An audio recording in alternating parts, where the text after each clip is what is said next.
हुकूमत की जानिब से सेनेट में इलेक्शन एक्ट तरमीमी बिल 2024 कसरत राय से मंजूर किया गया था, लेकिन इस पर कई सवालात उठ चुके हैं। तरमीमी बिल के तहत इलेक्शन कमीशन अब रिटायर्ड हाई कोर्ट के जजेस को बतौर ट्राइब्यूनल जजेस तैनात कर सकेगा। अपोजिशन ने इस बिल पर एतराज़ात उठाए हैं। PTI के जो सेनेटर अली जफ़र साहब, उन्होंने ये कहा कि ये बिल असल में हुकूमत की बदनीयती पर मुश्तमिल है और इस कानून के पीछे नीयत ये है कि गैर मुंतखब लोग जो ताकत में आ गए हैं उनको ताकत में ही रखा जाए। अगस्त 2023 में वो ये कहते हैं कि उन्हीं की पार्टी यानी PDM की जब हुकूमत थी तो उसमें वो तरमीम हुई थी जिसमें इंसाफ के लिए हाजिर सर्विस जजेस ट्राइब्यूनल लगेंगे, ये कहा गया था। मगर अब वो कहते हैं कि जी खुद ही इसमें तरमीम कर दी गई है, मज़ीद इसको रिवर्स कर दिया गया है एक बार फिर से, और अब हाजिर सर्विस और रिटायर्ड दोनों की बात की जा रही है। तो क्या वजह बनी इसको रिवर्स करने की, इसमें एक तरमीम नई ऐड करने की? राव खालिद साहब, क्या इसमें हुकूमत की कोई बदनीयती आपको नज़र आती है?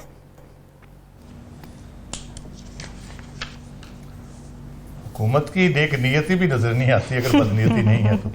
क्योंकि बात यह है कि आप ट्रिब्यूनल की तश्कील जो है जी जब हुई है जिस वक्त, वो उसमें 4 सूबों की और एक फेडरल की हुई है, इस्लामाबाद की।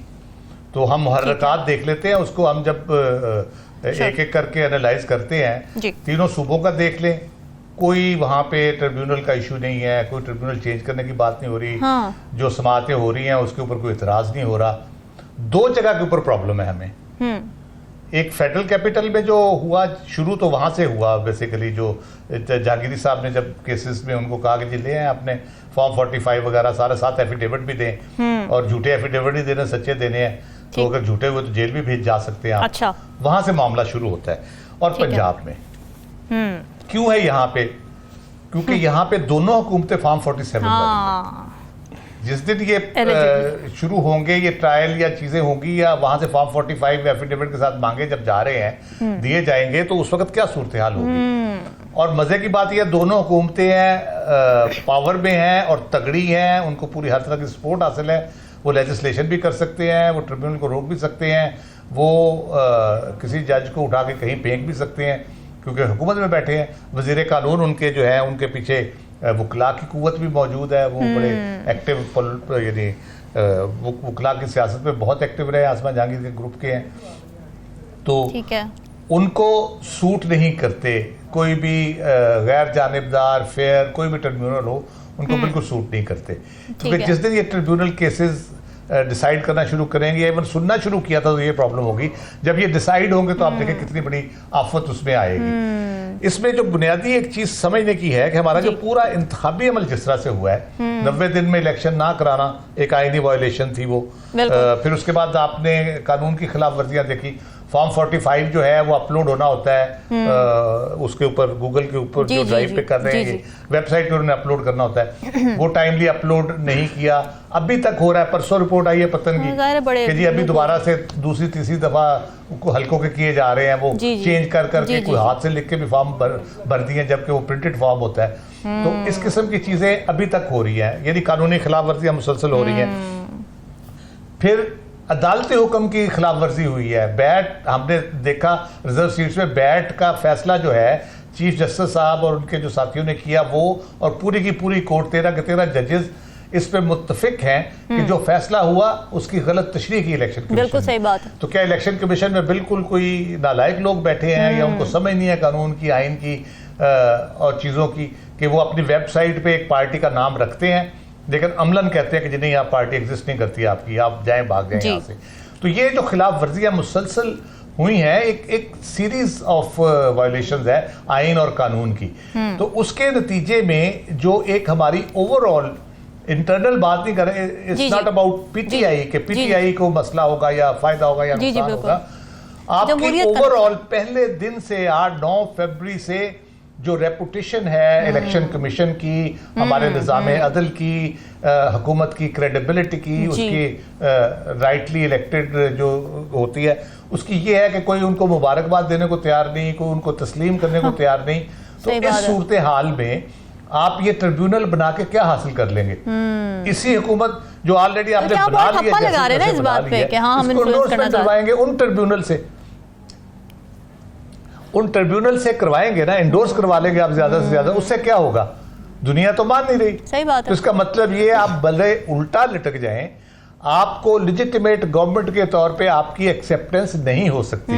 आप ट्रिब्यूनल बनाए, भले जो मर्जी करें, तो भले आपको रिजर्व सीट भी सारी मिल जाए दोबारा से, 2/3 मेजोरिटी ले ले, आप यदि उस पर आपको लिजिटिमेसी नहीं मिल सकती, ना मुल्क के अंदर को मानने को तैयार है, ना मुल्क से बाहर को मानने को तैयार है, तो आप अचीव क्या करना चाहते हैं? सही बात है। क्या आप ये चाहते हैं कि आप हुकूमत में बैठे रहें और इमरान खान को वो 5 साल का जो आपका मंसूबा है जेल में रखने का, उस पर अमल दरामद के लिए आप इतनी खेचल कर रहे हैं, इतनी कोशिश कर रहे हैं, इतनी चीजें आप यानी कह लें कि बिल्कुल एक नेकेड किस्म की आप वायलेशन किए जा रहे हैं, मुसलसल परपेचुअल वायलेशन में आप आइन और कानून की।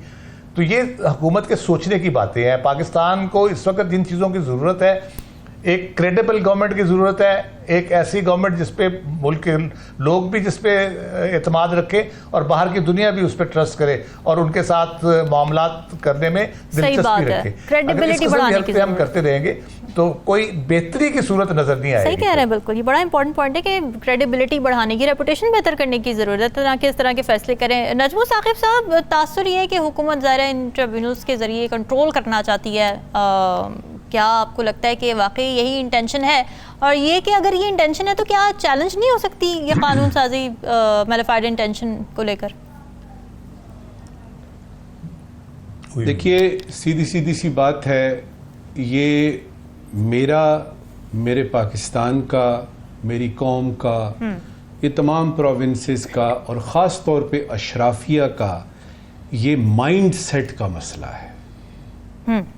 मैं फिर से कहूँगा, ये मसला लग तो ये रहा है कि ये मसला जो है ये कानूनी है, कि उसमें लाहौर हाई कोर्ट भी है, इस्लामाबाद हाई कोर्ट भी है, अब तो सेनेट और नेशनल असेंबली भी आ गई, इलेक्शन कमीशन भी है, सुप्रीम कोर्ट भी इसके बीच में है, वगैरह वगैरह, ट्रिब्यूनल्स, ये वो, लग तो ये रहा है। मुझे इसके पीछे नजर आ रहा है माइंड सेट कि मिसाल के तौर पे अगर मेरे बच्चे को मेडिकल कॉलेज में दाखिला नहीं मिलता, तो बजाय इसके कि मैं उसको कहूँ कि बेटा मेहनत करो और अगली दफा नंबर ज्यादा लो, मैं क्या करूंगा, अगर मैं कोई कर सकता हूं तो मैं उधर का प्रिंसिपल चेंज करवा। जी। अगर मेरा फर्ज करें कोई साफ शफाफ किस्म के जज साहब आ गए हैं जिन्होंने इंटेग्रिटी पे सारा यानी अपना वो करियर जो है उन्होंने बनाया हुआ है और उनके पास केस चला जाता है, तो मैं अगर जज को नहीं चेंज करवा सकता तो मैं क्या करूंगा, मैं कहूंगा जी इस अदालत से दूसरी अदालत में ये जज बायस है, ये माइंड सेट है। इसी तरह से अब आ जाए ट्रिब्यूनल्स पे कि हम रिटायर्ड जज लगाएंगे। बाबा रिटायर्ड जज क्यों लगाएंगे आप? ये जो हाजिर सर्विस जज हैं वो तो यानी उनका दिमाग ज्यादा चल रहा है, उनमें विगर ज्यादा है, एंथुजियाज्म ज्यादा है, उनका हिसाब किताब जो है वो बहुत बेहतर है। मेरे जैसे रिटायर्ड आदमी के मुकाबले में किसी आप सरकारी अफसर को रख दे तो उसमें अपनी मर्जी के चूंकि फैसले चाहिए, और अगर अपनी मर्जी के फैसले नहीं हो रहे तो ये जो दो बातें इसमें से हैं कि या तो रिटायर्ड जज लगाएं जो हमारी मर्जी की बात करेगा, या पूरे का पूरा ट्रिब्यूनल ही चेंज कराने का इख्तियार हमारे पास होना चाहिए।